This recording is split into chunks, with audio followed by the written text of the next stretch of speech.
Nervousness problem இருந்தும் தன்னாலையும் சாதிக்க முடியும் யூடியூப்ல அப்படின்னு சொல்லி சாதிச்சு காட்டியவர். வேர்ல்டுல டாப் யூடியூபரான பியூடைபைய ஒரு வீடியோல வம்பு இழுத்து கிரிட்டிசைஸ் பண்ணவர். இதெல்லாம் தாண்டி இந்தியாவில் நடந்த நிறைய இயற்கை பேரிடர்களுக்கு தன்னுடைய யூடியூப் மூலியமா ஈட்டிய வருமானத்தை நிறைய சிஎம் ரிலீஃப் ஃபண்ட்ஸுக்கு கொடுத்துருக்காரு.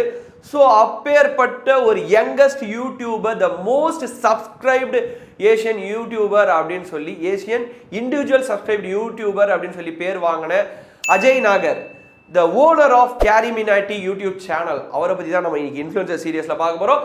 அவரோட குட் அக்லி பேட், ஸோ இதெல்லாம் டிஃப்ரென்ஷியேட் பண்ணி தனித்தனியாக நம்ம பார்க்க போகிறோம் இந்த வீடியோவில். ஸோ இந்த மாதிரி இன்ஃப்ளூயன்சர் சீரிஸை நீங்கள் ரெகுலராக பார்க்கணும். அது மட்டும் இல்லாமல் சினிமா சம்மந்தப்பட்ட விஷயங்களோ பொலிட்டிக்கல் சம்மந்தப்பட்ட விஷயங்களோ நீங்கள் ரெகுலராக தெரிஞ்சுக்கணும்னு நினச்சிங்கன்னா நம்ம சரக்கு ரயில் சேனலை சப்ஸ்கிரைப் பண்ணி வச்சுக்கோங்க.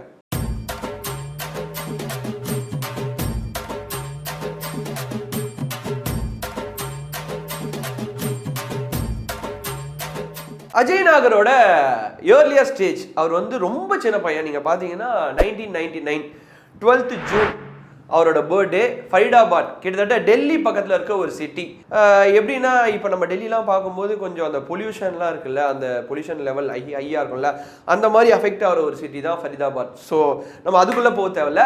பட் அந்த இடத்துல இருந்து ஒரு யூடியூபர் ஒரு டிஸ்டன்ட் இடத்துல இருந்து வராருன்னா அது உண்மையாலுமே அவரோட டேலண்ட் தான். இந்த ஏர்லி லைஃப் அண்ட் கேரியர்லாம் பார்க்கும்போது நம்மளும் ஏர்லி லைஃப் அண்ட் கேரியரில் யூடியூப் அப்படின்ற ஒரு விஷயத்தெல்லாம் வந்து மறந்துட்டோமா, இல்லை நம்மளுக்கு யாருமே கொண்டு வரலையா அப்படின்ற மாதிரி தான் ஒரு ஃபீல் இருக்குது. ஏன்னா அந்த டெக்னாலஜி வளரும் போது நம்மளுக்கு அதெல்லாம் நம்மளுக்கு ஒரு வேலை சாப்பாடு சாப்பிட்டாலே போதும், நம்ம அப்பா அம்மா வந்து நல்லபடியாக வேலைக்கு போகிறாங்களா வீட்டுக்கு வராங்களா அப்படி இருந்த காலங்கள் தான்.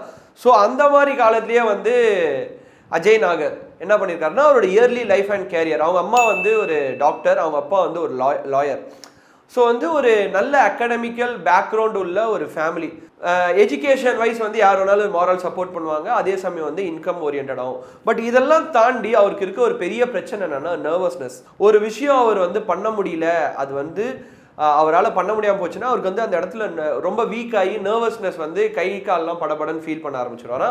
ஸோ இதே தான் வந்து அவரோட லைஃப்பில் நடந்திருக்கு. அப்படி பார்க்கும்போது 12th போர்டு எக்ஸாம்ஸு, ஸோ இதுக்கு முன்னாடியே அவருக்கு இன்ட்ரெஸ்ட் இந்த மியூசிக்கு, அதுக்கப்புறம் வந்து இந்த டிக்டேட் பண்ணுறதெல்லாம், அந்த வேர்ட்ஸ்லாம் வச்சு டிக்டேட் பண்ணுவாங்கல்ல, இப்போ நம்ம ஒரு விஷயம் படித்து அதை டிக்டேட் பண்ணுவோம்ல புக்கில் இருந்து பார்த்து, ஸோ அதுலலாம் நிறைய இன்ட்ரெஸ்ட் இருந்திருக்கு. ஸோ அதை வந்து பேரலாக லைட்டாக டெவலப் பண்ணியிருக்காரு. பட் அகடமிக்ஸ் வைஸ் ரொம்ப வீக் அவர். ஸோ அப்படி பார்க்கும்போது 12th போர்டு எக்ஸாம்ஸில் வந்து எக்கனாமிக்ஸ் சப்ஜெக்ட் வந்து அன்றைக்கி எழுதி ஆகணும். ஸோ ரொம்ப படபடப்பை, ஏன்னா ஆல்ரெடி அவருக்கு தெரிஞ்சு போச்சு நம்ம ப்ரிப்பேர் பண்ணல, அப்படி ப்ரிப்பேர் பண்ணி போனாலும் நம்ம எழுத மாட்டோம். ஸோ ரொம்ப நர்வஸ்னஸ் ஆகிட்டு அந்த எக்ஸாமே ட்ராப் அவுட் பண்ணிவிட்டு என்ன பண்ணிட்டாரு, ஃப்ரீயாக விட்டுட்டு அதுக்கப்புறமா அதை வந்து டிஸ்டன்ஸ் எஜுகேஷனில் கம்ப்ளீட் பண்ணியிருக்காரு. ஸோ எனக்கு என்ன பிடிச்சிருக்குன்னா அது அப்படியே விடலை, அந்த நர்வஸ்னஸ் அந்த ஹெல்த் கண்டிஷனால நம்ம அஃபெக்ட் ஆகிறோம் அப்படின்னு சொல்லி விடலை. அது லேட்டராக வந்து அதை கம்ப்ளீட் பண்ணதை வந்து உண்மையாலுமே ஒரு இட்ஸ் அ தன்னம்பிக்கையை காமிச்சிருக்காரு. அதுக்கப்புறம் வந்து ஹி ஸ்டார்டட் இஸ் கெரியர். அதுக்கு முன்னாடியே 2010 வந்து அவர் யூடியூப் சேனல்லாம் ஸ்டார்ட் பண்ணியிருக்காரு. ஸ்டீல் த ஃப்ரீக்ஸ் அப்படின்னு சொல்லி ஒரு யூடியூப் சேனல் ஸ்டார்ட் பண்ணியிருக்காரு. அட் த பாயிண்ட் ஆஃப் டைமில் என்ன பண்ணியிருக்காருன்னா இந்த ஃபுட்பால் டுட்டோரியல் வீடியோஸ்லாம் போட்டு அப்படியே போயிட்டு இருந்திருக்கு. பட் ஆனால் பெரிய லெவலில் இன்ட்ரெஸ்ட் காமிக்கல, ஏன்னா அகடமிக்ஸும் பேலன்ஸ் பண்ணோம் அப்படின்றதுனால 2010 ஸ்டார்ட் பண்ண சேனலை வந்து பெருசாக ஃபோக்கஸ் இல்லை. ஏன்னா அட் அ டைமில் வந்து அகடமிக்ஸும் ஃபோக்கஸ் பண்ணிவிட்டு என்னால் இதுவுமே ஃபோக்கஸ் பண்ண முடியலன்னு அதோட ட்ராப் பண்ணிட்டு இருக்காரு அந்த ஸ்டீல் த ஃப்ரீக்ஸ் அப்படின்ற சேனலை. அடுத்தது வந்து 2014 அடிக்டட் A1 அப்படின்ற ஒரு சேனலை ஸ்டார்ட் பண்ணுறாரு.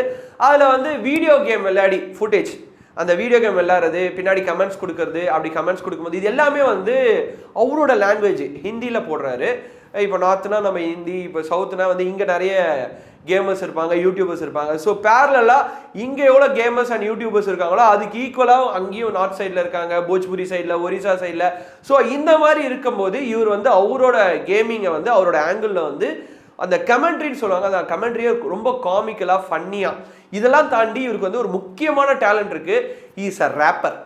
ஸோ வந்து ஒரு ரேப் பாடி அந்த இங்கிலீஷ் ரேப்பாக இருக்கட்டும், ஹிந்தி ரேப்பாக இருக்கட்டும், அந்த பாடி மக்களை வந்து அந்த அளவுக்கு அட்ராக்ட் பண்ணுறதுல வந்து ஒரு ஜித்து கில்லாடி. ஏன் அப்படின்னு பார்த்தீங்கன்னா நீங்கள் இவரோட யூடியூப் சேனல் கேரிமினாட்டி போய் பார்த்தீங்கன்னா நிறைய ரேப் சாங்ஸு, நிறைய ஆல்பம் சாங்ஸ், அந்த ஆல்பம் சாங்ஸ்லாம் பார்த்தீங்க அப்படின்னா ஆரம்பமே வந்து ஒரு எப்படி சொல்கிறது, ஒரு அவர் வைபா இருக்கும், அப்படியே இறங்கும் போதே டப்பு டுப்பு டும் டும் டப்பு டுப்பு டும் அப்படின்ற மாதிரி அடிச்சிருப்பாரு அஜய் வேங்கர். ஸோ அந்த ஒரு ஆங்கிள்லயும் அவர் வந்து ரொம்ப ஸ்ட்ராங். இந்த சைடில் வீடியோ கேமிங், அந்த சைடில் வந்து ரேப்பர், இப்படி நிறைய காமெடி வீடியோஸ், இந்த மாதிரி நிறைய வந்து பலதரப்பட்ட ஜேர்னல்ஸ்ல வந்து அவரோட யூடியூப் சேனல்ஸ்ல வீடியோ போஸ்ட் பண்ண ஆரம்பிச்சாரு. ஸோ அதுக்கு வந்து ரெஸ்பான்ஸ் அதிகமாக கிடைக்கவே இன்னும் நிறைய வீடியோஸ் போஸ்ட் பண்ண ஆரம்பிச்சிருக்காரு. ஸோ வந்து அப்படி போஸ்ட் பண்ணும்போது 2018 வந்து 10 மில்லியன் சப்ஸ்கிரைபர்ஸ் ரீச் பண்ணியிருக்காரு. 2021 first ever Indian YouTuber to reach 30 million subscribers வந்து ரீச் பண்ணியிருக்காரு. அது மட்டும் இல்லாமல் ஆகஸ்ட் 2023 40 மில்லியன் சப்ஸ்கிரைபர்ஸ் ரீச் பண்ணியிருக்காரு.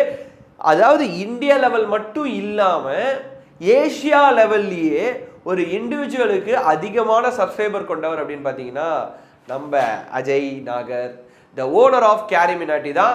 ஸோ இது எல்லாம் நடந்ததுக்கான காரணம் என்ன அப்படின்னு பார்த்தீங்கன்னா, அவர் வந்து ஒரு லேட் 2000 அப்படி இருக்கும்போது கிட்டத்தட்ட அவர் வந்து ஒரு 2K கிட்.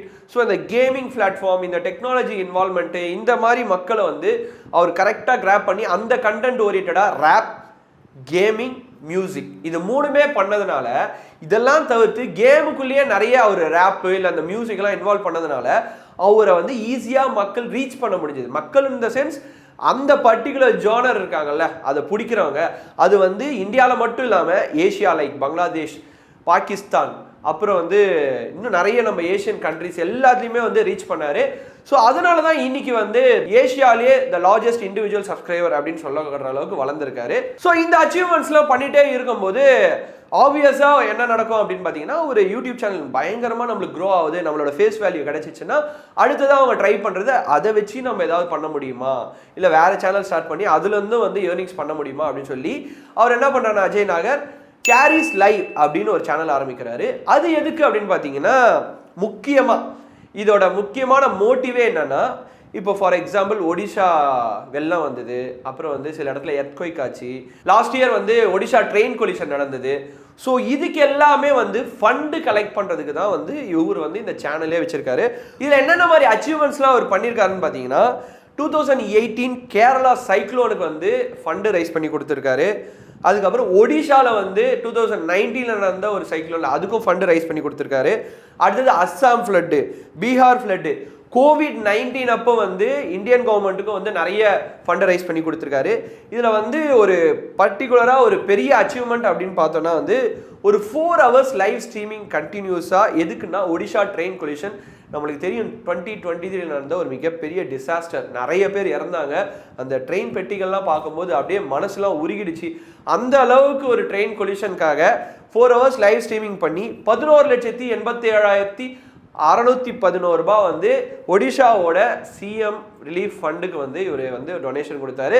ஸோ இவரோட achievements, the good side of Ajay Nagar, இது எல்லாம் தான். என்னன்னா, அவர் என்னதான் யூடியூப்ல வந்து பயங்கரமா ஏர்ன் பண்ணாலும் அதை வந்து டொனேட் பண்ணணும், மக்களுக்கு ஹெல்ப் பண்ணணும் அப்படின்னு சொல்லி நிறைய பேருக்கு உதவணும் அப்படின்ற ஒரு மனசாட்சி பிரகாரம் ஒர்க் பண்ணவர் தான் இந்த YouTuber Ajay Nagar, the owner of CarryMinati. இவரோட இன்னொரு சைடும் இருக்கு. என்னன்னா, அது ரொம்ப அக்லி சைடு அப்படின்னு சொல்ல முடியாது, கொஞ்சம் பேடு அப்படின்னு சொல்லலாம். பேட் இந்த சென்ஸ் என்னன்னா, நம்ம வந்து கொஞ்சம் வளர்ந்துட்டோம் அப்படின்னா நம்மளுக்கு, அதாவது ஹம்பிள்னஸ் அப்படின்றது வந்து பேசிக்காக வந்துடணும். அந்த ஹம்பிள்னஸ் வந்துடுச்சுன்னா இன்னும் நம்ம நிறைய வளருவோம். கொஞ்சம் வந்து அந்த ஹம்பிள்னஸை வந்து விட்டுட்டு நான் தான் பெரிய ஆளு, நீங்களாம் ஒன்றுமே இல்லை அப்படின்னு வந்து ஏதாவது இடத்துல நம்ம காமிச்சோம் அப்படின்னா அது வந்து நம்மளை கொஞ்சம் கொஞ்சமாக அமுக்கும். அப்படி இவர் என்ன பண்ணாருன்னு பார்த்தீங்கன்னா, 2019 பை PewDiePie அப்படின்ற ஒரு ரேப் சாங்கை வந்து ரிலீஸ் பண்ணார். எதுக்கு அப்படின்னு பார்த்தீங்கன்னா, வேர்ல்டு டாப் யூடியூபரில் ஒருத்தர் வந்து PewDiePie. அவரை பற்றி நீங்கள் வீடியோஸ்லாம் பார்த்தீங்கன்னா தெரியும். அவர்லாம் பயங்கரமான ஆள், கிட்டத்தட்ட 110 மில்லியன் சப்ஸ்கிரைபர் வச்சுன்னு பயங்கரமாக போகிறவர். நம்மளுக்கு கூட இன்ஃப்ளூயன்சர் சீரியஸில் அவரை பற்றி பேசியிருக்கோம். அப்படி இருக்கும்போது அவரை கிரிட்டிசைஸ் பண்ணி ஒரு வீடியோ போட்டார். அப்படி போடும்போது, அதாவது அது அவர் கண்டுக்கவே இல்லை, அது வேற விஷயம். சப்போஸ் அதை அவர் கண்டுட்டு இருந்தாருன்னா, இப்போ டெக் சூப்பர் ஸ்டார் நடக்குது பார்த்தீங்களா, ஒரு யுத்தம், அந்த மாதிரி ஏதாவது நடந்து இவருக்கான சப்ஸ்கிரைபர்ஸே இருக்கும், அவருக்கான சப்ஸ்கிரைபர்ஸ் இருக்கும், நடுவில் வந்து மக்கள் தான் பாவம். ஆனால் அதில் ஒரு விஷயம் என்ன நடந்திருக்குன்னு பார்த்தீங்கன்னா, 22 மில்லியன் வியூஸ் இன் 5 months அந்த பர்டிகுலர் சாங்குக்கு. நீங்கள் போய் பார்த்தீங்கன்னாலே தெரியும், பை PewDiePie அப்படின்னு போட்டாலே தெரியும். அந்த அளவுக்கு ஒரு பயங்கரமான ரேப்பை பாடி தெரிக்க விட்டுருப்பாரு. எஸ், இது வந்து அவரோட இன்னொரு சைடு. அது மட்டும் இல்லாமல் ஒருத்தர் வளர்ந்து வராருன்னு சொன்னீங்கன்னா அவருக்கு ஏகப்பட்ட கொலாபரேஷன் வரும்ல. ஸோ அந்த மாதிரி கொலாபரேஷனில் கவர்மெண்ட் கூட சேர்ந்து நிறைய அவேர்னஸ் வீடியோ, பெரிய பெரிய செலிபிரிட்டிஸ் கூட சேர்ந்து அப்பியரன்சஸ், அப்புறம் வந்து அவங்க கூட போயிட்டு லைவ் வீடியோ எடுக்குது, இதெல்லாம் நிறைய பண்ணுறவர். ஸோ அதே சமயம் வந்து பேரலாக May 2020 இன்னொரு சம்பவம் பண்ணியிருக்காரு. YouTube versus TikTok the end அப்படின்னு சொல்லி ஒரு வீடியோ ரிலீஸ் பண்ணியிருக்காரு. இது ரிலீஸ் பண்ணுறதுக்கான காரணம் என்னன்னு பார்த்தீங்கன்னா, இவர் வந்து ஒரு யூடியூபர், ஆனால் ஆப்போசிட்டில் இருக்க ஏதோ ஒரு டிக்டாக் இன்ஃப்ளூயன்சர் என்ன பண்ணியிருக்காங்க அப்படின்னு பார்த்தீங்கன்னா, அவர் பேர் கூட அமீர் சித்திக். ரொம்ப பேடாக யூடியூப் கிரியேட்டர்ஸை பற்றி பேசுறதுனால இவருக்கு சுருன்னு ஏறிட்டு இருக்கு. எங்களை பற்றி கேவலமாக பேசுகிற இரு அப்படின்னு சொல்லி போடுறா இன்னொரு ரேப்பை அப்படின்ற மாதிரி இன்னொரு ரேப் எடுத்திருக்காரு. இது என்ன ஆயிடுச்சு அப்படின்னு பார்த்தீங்கன்னா, நிறைய இந்த ஓரின சேர்க்கையாளர் LGBTQஸு, அப்புறம் இன்னும் பல தரப்பட்ட மக்களை வந்து அஃபெக்ட் பண்ணுற மாதிரி அந்த வீடியோ இருந்திருக்கு. ஸோ நிறைய வார்னிங்ஸு, நிறைய மெயில்ஸ்லாம் போயிருக்கு யூடியூபுக்கு. ஸோ யூடியூப் என்ன பண்ணாங்க பார்த்தீங்கன்னா, அஃபிஷியலாக அந்த வீடியோவை பிளாக் பண்ணிட்டாங்க. பிளாக் பண்ண பிறகு இவருக்கு சப்போர்ட்டாக ஸோ மெனி ஹேஷ்டேக்ஸ், அதாவது நான் சப்போர்ட் பண்ணுறேன், பர்டிகுலராக வந்து கேரி மினாட்டியை வந்து நான் சப்போர்ட் பண்ணுறேன் அப்படின்னு சொல்லி ஒரு சைடில், இன்னொரு சைடில் நீங்கள் பண்ணது ரொம்ப தப்பு அப்படின்னு சொல்லி, இது வந்து அக்லி சைடு. இதுக்கு முன்னாடி நம்ம பியூடைபைக்கு அகேன்ஸ்டாக ஒரு வீடியோ போடல, அது கொஞ்சம் பேடு. பட் இது வந்து கொஞ்சம் அக்லி. இது தெரிஞ்சே தான் பண்ணுறாரு. மக்கள் மனது வந்து கண்டிப்பாக ஏதோ ஒரு இடத்துல புண்படும் அப்படின்னு தெரிஞ்சு பண்ணி ஒரு பெரிய அடி வாங்கினாரு. இதெல்லாம் தாண்டி நீங்கள் அவர் வீடியோஸ் போய் பார்த்தீங்கன்னா தெரியும், is a good rapper, good musician. அவங்க அண்ணனும் வந்து அவர் பிரதரும் வந்து ஒரு மியூசிஷியன். ஸோ வந்து ஒரு ஃபேமிலி வைஸ் வந்து ஒரு ஸ்ட்ரக்சரல் ஓரியன்டான ஃபேமிலியில் பிறந்து ஒரு நல்ல கேமர், நல்ல யூடியூபர், நல்ல ரேப்பராக வந்திருக்காரு. So moving forward is just 25. இதுக்கப்புறம் ஒரு லைஃப் எப்படி இருக்குது அப்படின்ற சொல்லிட்டு அடுத்த இன்ஃப்ளூயன்சர் சீரிஸில் இன்னும் 5 வருஷம் கழிச்சு நம்ம பேசலாம். அன்டில் தென் நீங்கள் வந்து நம்ம அஜய் நாகரை பற்றி பர்சனலாக என்ன நினைக்கிறீங்க அப்படின்னு. அது மட்டும் இல்லாமல் எனக்குமே அந்த அஜய் நாகருக்கு இருக்க ஒரு பர்சனலான அந்த ஹெல்த் இஷ்யூன்னு சொல்லுவாங்கள்ல, நர்வஸ்னஸ், ரொம்ப எக்ஸ்ட்ரீம் லெவலில் பிரச்சனை போயிடுச்சுன்னா ஒரு மாதிரி கை கால்லாம் வடைக்க ஆரம்பிச்சிடும். அந்த மாதிரி யாராவது ப்ராப்ளம் நம்ம பார்த்துட்டு இருக்கிறதுக்கான சான்சஸ் கூட இருக்குது, பார்த்துட்டு இருக்கவங்களுக்கு இருக்கிறதுக்கான சான்சஸ் இருக்குது. ஸோ உங்களுக்கு அந்த மாதிரி ப்ராப்ளம் இருந்தாலும் மென்ஷன் பண்ணுங்கள். எல்லாருக்கும் இருக்கிறதானே மென்ஷன் பண்ணுங்கள். அதை தவிர்த்து வந்து நீங்கள் ஒரு பெரிய ஆளாயிட்டீங்க அப்படின்னா மற்றவங்கள தேவையில்லாமல் வம்பிழுக்கிறது எந்த அளவுக்கு நல்ல விஷயம், அது தப்பாக கரெக்டான்றதையும் கமெண்ட் செக்ஷனில் மென்ஷன் பண்ணுங்கள். இதை தவிர்த்து நீங்கள் ஒரு ஸ்டார்டிங் லெவல் யூடியூபராக இருக்கீங்க அப்படின்னா என்னென்ன மாதிரி விஷயம்லாம் இப்போ பண்ணிட்டு இருக்கீங்கன்றது கமெண்ட் செக்ஷனில் மென்ஷன் பண்ணுங்கள். ஸோ அடுத்ததாக வந்து நம்ம யூடியூப் இன்ஃப்ளூயன்சர்ஸில் பார்க்க போகிறது, இல்லை கண்டென்ட் கிரியேட்டர்ஸில் பார்க்க போகிறது யார் அப்படின்னு பார்த்தீங்கன்னா, S Dilraj Singh, mister Indian hacker. அவரை பற்றி தான் நம்ம அடுத்த சீரியஸில் பார்க்க போகிறோம். ஸோ நீங்கள் யாராவது மனசில் நினச்சிருக்கீங்க இவங்களை பற்றி பேசுங்க அப்படின்னு நினச்சாலும் கண்டிப்பாக கமெண்ட் செக்ஷனில் மென்ஷன் பண்ணுங்கள்.